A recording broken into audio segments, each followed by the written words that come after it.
एक बार लक्ष्मी और नारायण धरती पर घूमने आए। कुछ समय घूमकर वे विश्राम के लिए एक बगीचे में जाकर बैठ गए। नारायण जी आंखें बंद कर लेट गए। लक्ष्मी जी पास ही बैठकर नजारे देखने लगी। थोड़ी देर बाद उन्होंने देखा कि एक आदमी शराब के नशे में धुत होकर गाना गाते हुए चला जा रहा है। अचानक उसे ठोकर लगी तो वह पत्थर को लात मारने लगा और अपशब्द कहने लगा। लक्ष्मी जी को यह देखकर बहुत बुरा लगा। तभी उन्होंने देखा कि उस आदमी की ठोकर से वह पत्थर हट गया और उसके नीचे से एक पोटली निकल आई। उसने पोटली उठाकर देखी तो उसमें हीरे जवाहरात भरे हुए थे। वह खुशी से नाचने लगा और पोटली लेकर चला गया। यह देखकर लक्ष्मी जी हैरान रह गईं।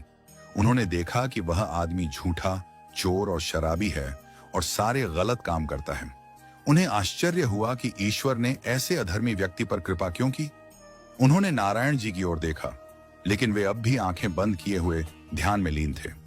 तभी लक्ष्मी जी की दृष्टि एक और व्यक्ति पर पड़ी। वह बहुत गरीब था, लेकिन उसके चेहरे पर तेज और खुशी थी। उसके कपड़े साफ मगर पुराने थे। उसी समय उस व्यक्ति के पांव में एक बड़ा शूल कांटा चुभ गया। खून बहने लगा। उसने हिम्मत करके कांटे को निकाला, पांव में गमछा बांधा और प्रभु को हाथ जोड़कर धन्यवाद दिया।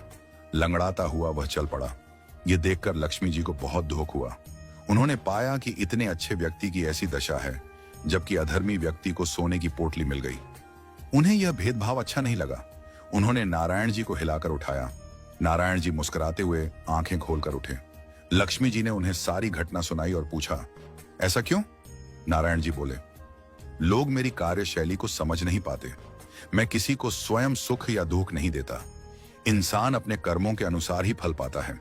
तुम यूं समझो कि मैं एक अकाउंटेंट हूं। मुझे सिर्फ यह हिसाब रखना होता है कि किस व्यक्ति को उसके किस कर्म के अनुसार कब और कितना फल देना है, चाहे वह पाप का हो या पुण्य का। जिस अधर्मी को सोने की पोटली मिली, उसे दरअसल पूर्व जन्म के शुभ कर्मों के फल स्वरूप एक पूरे राज्य का भाग्य प्राप्त होना था। लेकिन इस जन्म में उसने इतने पाप कर्म किए कि राज्य का मिलने वाला फल घटकर केवल एक छोटी सी पोटली ही रह गया। और जो भला व्यक्ति था, उसने पूर्व जन्म में इतने पाप किए थे कि उसे इस जन्म में शूली फांसी पर चढ़ाया जाना था। मगर इस जन्म के पुण्य कर्मों के कारण शूली एक शूल कांटा में बदल गई। अर्थात ज्ञानी व्यक्ति को कांटा तो चुभता है, उसे कष्ट भी होता है, लेकिन वह दुखी नहीं होता।